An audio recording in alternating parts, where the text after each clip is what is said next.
The vertical thinker says, I know what I am looking for. The lateral thinker says, I am looking, but I won't know what I am looking for until I have found it. This is the Flavor of Leadership podcast. I am your host, Clint Hoops. Together, we explore the unique blend of leadership wisdom that helps top leaders consistently achieve work goals, develop personally, and find fulfillment with family. Let's get started. Welcome to the Flavor of Leadership podcast. For those of you that are brand new to the show, welcome. So excited you decided to join us. As you're listening to the podcast today, I ask you to listen to your thoughts, listen to the insights that come as you are listening. We're going to share quotes and stories and thoughts with you. And undoubtedly, as you're listening, you're going to think about something from your own life, from your own business, from your own employees, from your own children. Take the insights that you hear inside your own head and apply them to your life. Now, if you don't record them, you don't write them down, you don't make a plan to act, listening to the show won't do much for you. If you want the insights you receive to change your life, you need to record them and make a plan to act. So be prepared as you're listening to write those things down and take those things and help improve your own life and the life of your employees and all those around you. Today, we are going to be speaking about thinking. So it's all about your thoughts and thinking today, and the thoughts and the way that your people think in your life, primarily your team at work. So I love this quote by Benjamin Franklin. He said this. He said, if everyone is thinking alike, then no one is thinking. If everyone is thinking alike, then no one is thinking. Today, we're actually going to talk about two different types of thinking. Now, because there are a lot of different ways to define thinking. And depending on who you're talking to, depending on the context, there will be different ways to define this. But today, we're just going to talk about two types: vertical thinking and lateral thinking. So vertical thinking. Vertical thinking is logical thinking. It's where you go from basically the obvious, logical answers, the logical way. So you're going straight to the obvious, straight to the logical, and just kind of going step by step down the path in a very logical order, right? So vertical thinking equals logical thinking, essentially, right? Simplified. Lateral thinking, on the other hand, is a little bit different. Lateral thinking requires more creativity. That's the reason that often lateral thinking is the basis behind many riddles and puzzles and things that way as well, because you have to think a little more creatively. It's a little bit different. It's not quite so logical. It does have a logic in a way in that things can make sense, but it's very lateral. It's kind of around. It's different. It's not straight to the point. It's not obvious. It's not that type of logical. So vertical thinking is more logical. Lateral thinking requires a little more creativity. So let's talk about why you would want both types of thinking, because they're both incredibly important to your business and to your team. You have to have both types. As I was thinking about lateral thinking today, it actually reminded me of my past. It reminded me of back when I was in high school. And so back in high school, I remember there was a group of people, and it started out with just a couple of us, honestly. A friend brought a little puzzle book, I believe, a lateral thinking puzzle book to school. And in between classes, he said he told us one of the puzzles and then told us the answer. And we're like, okay, that's a little different, because lateral thinking puzzles are different. They're not logical. Like I was saying, they're more like a riddle. And so we started sort of saying, like, here's another one. But don't tell us the answer yet. Then we'd go to a few classes and come back and be like, all right, I think it's this. Like, nope, you're wrong. And, we'd guess and talk around until we could figure them out. And we just had a ton of fun. And it got to the point where we went from just a handful of us to a huge group of people that were doing these lateral thinking puzzles. We were getting puzzle books and all types of things and sharing them. And it was a ton of fun, actually. We really did. We had a ton of fun and got a lot of people involved. And sometimes we would go, minutes or hours between finding out, the answer to a puzzle or figuring it out. And other times we would go days without knowing the answer to a puzzle because they would give it to us. We're like, no, we do not want to know the answer. We want to figure this out ourselves. And so we had a lot of fun with these lateral thinking puzzles. So I believe this puzzle that I'm about to share with you, I think it will help to kind of give you a little understanding of what lateral thinking means, how it's not normal logic. So here's an example of the type of puzzle, we would have shared back in high school, of a lateral thinking puzzle. So here we are. And there's actually a link in the show notes to this puzzle and about 49 others that are very similar. So if you got a kick out of it and think it's fun, go ahead, go check it out. There's a link in the notes for this and a bunch of more puzzles for you. So here we go. This is where it starts. So start thinking about this and see if you can get the answer. And after I read it, you can pause if you want a little bit to see if you can figure it out. But like I said, it's a little bit different. Here we go. An elderly woman lives on the 35th floor and hates taking the stairs. Every day, she takes the elevator down to the lobby floor to go to work. When she comes home from work, she takes the elevator to the 25th floor and walks the rest of the way up, except on the days when it rains. Those days, she takes the elevator all the way home. Why does she walk the last 10 flights of stairs if she hates it so much? All right, think about that for a minute. Why does she take the elevator only to the 25th floor and walk the last flights up every day, except for when it rains? All right, so here's the answer for you. The elderly woman is too short to reach the button for the 35th floor. She can only reach the 25th floor button. On days when it rains, she uses her umbrella to hit the button for the 35th floor. So you can see how the logic works, how it's a little bit different. It does work. It makes sense. It helps you see the reasoning behind the actions, why that would be. And there are clues to help you find the real answer. Using logic, you would have come completely different answers to this puzzle. There would be all kinds of different things that you might come up to think of logically, right? Why it wouldn't work. Like you would think, oh, well, maybe the button's broken. They're like, well, the bat doesn't work because on the days that it rains, she can't actually get it. Okay, and you'd have to go down a little different path.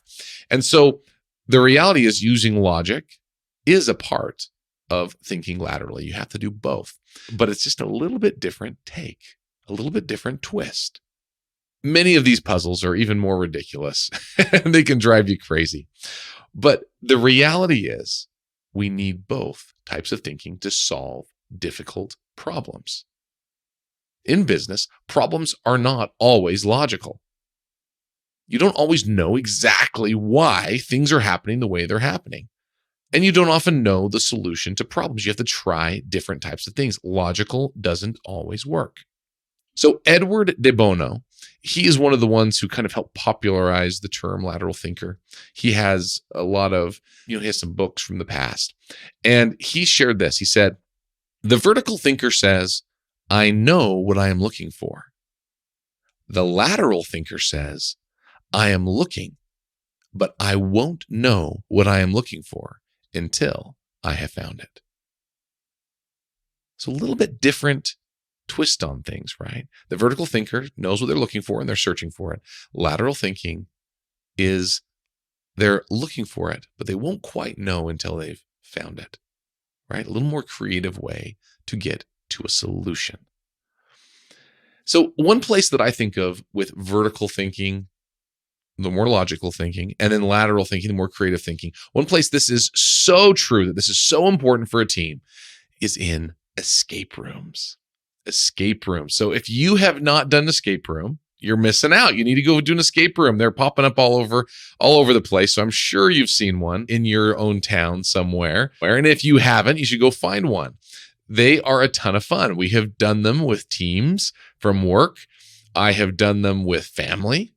And there are some interesting things that have come out of an escape room about how well your team works together, but also how your team thinks. So escape rooms have all kinds of different puzzles and riddles and different things that you have to figure out. And there are a mix of very lateral thinking, very different, very difficult to figure out, but also logical puzzles mixed in as well. And you don't know which are which. So you have to think all different ways, and you need all different types of people to figure it out. That's why it makes them so difficult. So I have done a few escape rooms in the past, and I have done them with some absolutely brilliant people. And I'm telling you, I hit one of the times where I was with a group that were so smart. I mean, so smart. But here's the deal. They were mostly all logical, vertical thinkers, almost the entire group. And I'm telling you, when we did the escape room, we had an hour time limit on the escape room, and we barely got out by the skin of our teeth with a minute or two left. And I'm telling you, it was so much more difficult because we had so many more logical thinkers that felt like they knew the way it was supposed to go through. But the problem was their style of thinking was completely different. Completely different. A few months back, on the other hand, we did an escape room, a pretty difficult escape room generally, with my extended family, with some of my extended family on my wife's side. And we had a wide group of people. I mean, there was very, very different ages, different backgrounds, all of those things were there. And so it was very diverse and way different ages. And I'm telling you, we went in there and we absolutely killed it. It was so fun. I mean, at face value, you would have thought that one of my other groups from work would have been way more equipped to be able to get through one of these faster. But we had some great vertical thinkers and lateral thinkers in our group, a great mix that worked together. And we ended up setting a record for the fastest time out of the room by a big margin. All because we had a great mix of people that were completely different types of vertical and lateral thinkers. So how do we apply this to our work? Who do you have on your team or working on projects with you? Do you have the right people? You know, you need people with different skill sets, but you also need people that have different thinking skill sets. You need people that think logically, but you also need people that have this lateral thinking. So when you think about your own team or people you have gathered together on a project, are you all the same? When you were putting together your team or putting together your team for a project, did you gather people that were more like you? Are all of you thinking more the same? And in your meetings, maybe you do have some people that naturally think more laterally. Do you welcome different types of thinking in your meetings? And you may think, well, of course we do. We give everyone a chance to think. But think about your actions in the meetings. Think about the ways who you call on and who speaks up and who doesn't speak up and how the flow of the meeting goes. Are you doing things that may cause them not to speak up and you don't even realize it? And you don't even realize that? I know I have done that in the past. And it took me having another member of the team come and actually tell me, hey, do you realize that these couple people never speak up? It made me realize that I was doing some of the things we're going to talk about here in a minute that were causing some of these people not to speak up and give their input. Input that would have been not only great for the discussion and for them to feel part of the team, but it would have changed the actual trajectory of our organization and our decisions that we're making. They would have been better decisions, better direction if we had everyone's input. And so this takes me to a thought from the book Multipliers. So Multipliers is a book by the author Liz Wiseman. And Liz Wiseman is fantastic. She talks about multipliers versus diminishers. And so in short, I have a couple other podcasts that have talked about this book that go into a little more detail. You can find those. But multipliers, in essence, are those leaders that get the most out of their people. So they actually multiply the abilities of their people by the way that they lead. People believe they have a certain capacity and they help expand that and make it even greater. They get more out of people than they even thought was possible. Now, diminishers, on the other hand, they actually get less out of their people than the people are capable of. And not just a little less, generally a lot less than the people are capable of. Those are diminishers. And there are lots of ways that you can be a multiplier or a diminisher, but today we're just going to talk about one of the ways. Now, one way that you can be a multiplier is to be a debate maker. And one way you can be a diminisher is a decision maker. And this is involved in your discussions and when you're having discussions as a group and thinking and planning together. So let's start with the negative one, the diminisher. This is a decision maker. So they are someone that they'll engage in a select inner circle in the decision-making process, and then they'll just make a decision.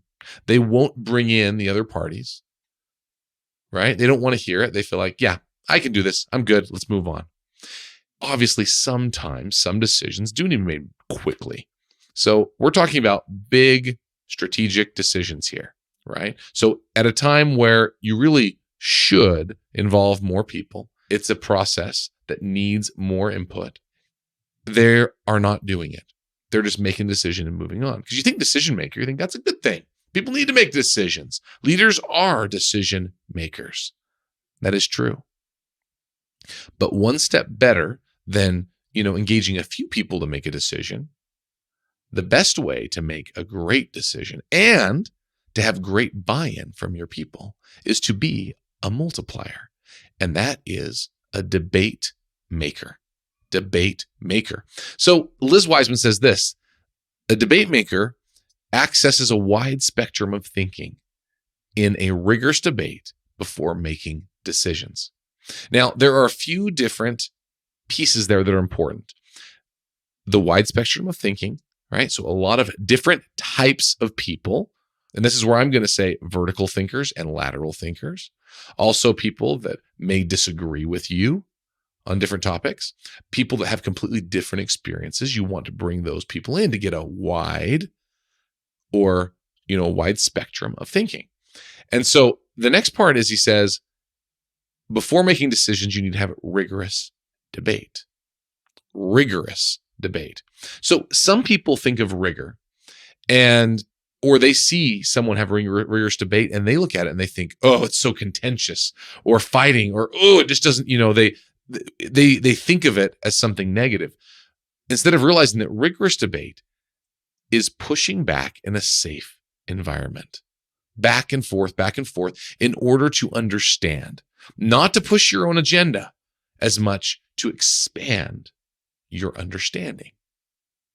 So we need to have this type of rigorous debate in order to be a great leader, a multiplier, and to make the best decisions for our operations. So what type of rigorous debate does your team have? Is it rigorous? Because rigorous would really include having the entire group speak up, not just a handful of people. So think about your experience. Do you have one or two people that dominate the conversation? You might be one of them. Or others on your team that dominate the conversation and others are rarely, if ever, heard. Is that describing your team? Does that happen? If you can't quite remember how people participate, pay attention the next time and see how it goes. Who doesn't speak up? And why don't they speak up?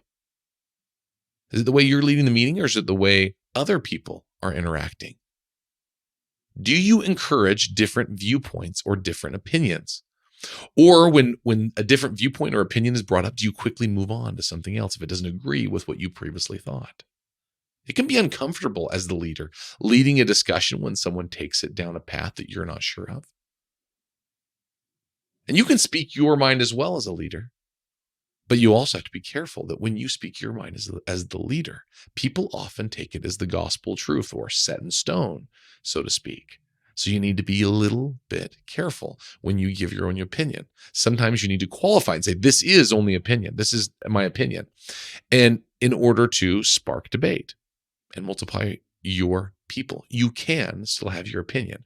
You just need to express it in a way that people understand that it is, in fact, your opinion and not the decision.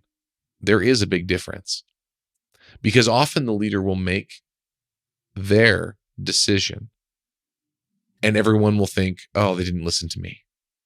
But if you come and share your opinion, let them know it's an opinion, and then continue to spark the debate with your people, your opinion may change, right? That has happened to me many times, where I come into a conversation, an important conversation, with a strong opinion on something, and I get my mind changed when I am open enough to have the rigorous debate.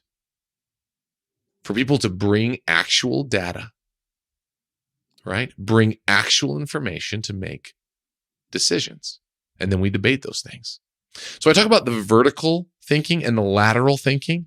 So the vertical thinkers, they'll come in, it's more logical, right? It'll make sense often when they speak. Lateral thinkers will come in and they'll have a little different way of coming about it. They'll think outside the box.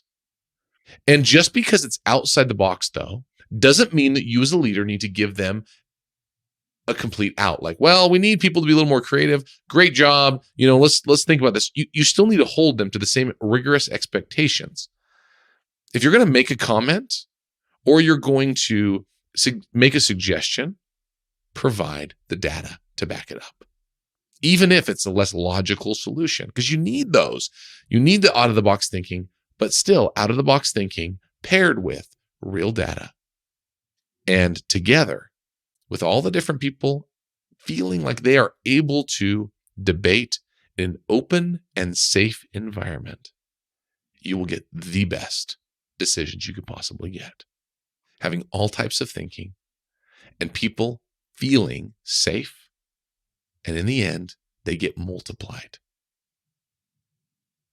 And people that are around multipliers, they actually feel smarter because they are smarter when they're around other people in a safe environment with healthy thinking.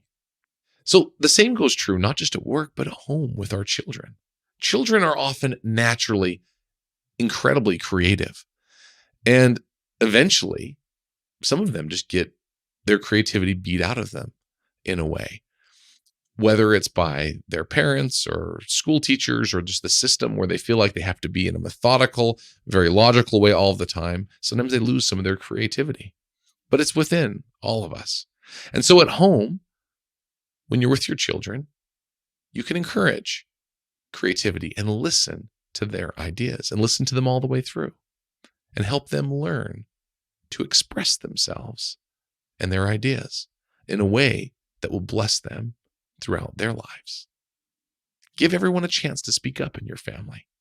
Make sure they have a chance to feel what it's like to be in a safe environment where they can speak their mind and their ideas are valued.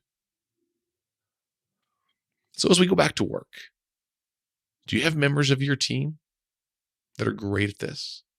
Great at thinking a little more creatively, a little bit different? And do they have a chance to use their superpower, so to speak, right? The ability to think a little differently. Is your team environment a place where they are safe to speak, where everyone is safe to express their opinions and feel comfortable doing so, even when their opinion is not the one that's actually executed in the end, that's taken for the decision? Because you as the leader have to make the decision in the end. You are the one that gets to make the ultimate decision. Even if the majority disagrees, you are the one that gets to decide, taking in all of the different rigorous debate and data. And you are the one that has all of the information to be able to make those critical decisions. And how much better it is to make those decisions with all of the information around and all of your team supporting the ultimate decision by you, the leader. Liz Wiseman had one more quote that I love. She said, "Rigorous debate doesn't break down a team. It builds them and makes the team stronger." If you want a stronger team, you must have rigorous debate. We always bring things back to communication here on the show. Almost everything comes back to communication and the way you communicate. Rigorous debate is communication. It is a chance where everyone is able to speak their mind in the group. It is where the team is able to build and become stronger. Your relationship with your employees on your one-on-one meetings, you guys can build, set expectations, and build your relationship there. Just like we talk about in our one-on-one transformation guide, right? You can download that in the show notes as well. There's a link if you don't know what that is. Our one-on-one transformation guide can help you transform your one-on-ones to improve your communication of each of your employees and to help you to be able to help them reach their highest levels of performance and be happiest in their jobs. So that's what you do on the one-on-one. But for a team, you must promote rigorous debate if you want to be strong. I have never been a part of a team that doesn't debate rigorously and push back on each other in a safe and kind way, but also a very direct way, not beating around the bush. There is no stepping on eggshells allowed in a strong team. If you find that you have to step on eggshells or you're unable to speak freely, in a kind way, obviously, but speak freely, or you're worried that people are going to be offended, you need to reevaluate the members of your team. You may have a wrong person in a wrong seat on your team if that is the way that it feels. Something to consider. So what are the takeaways for today? What are you going to do differently? What are the insights that you received as you were listening today? What is it that you are going to do differently with your team? Allow yourself to think differently on difficult problems. This is something you can learn, this lateral thinking, and also being the debate maker and multiplying your people, not accidentally diminishing people and their capabilities by not allowing this rigorous debate, but actually being the one that makes the debate happen.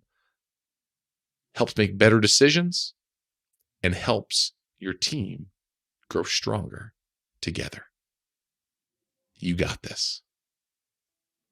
Can't wait to see you again next week.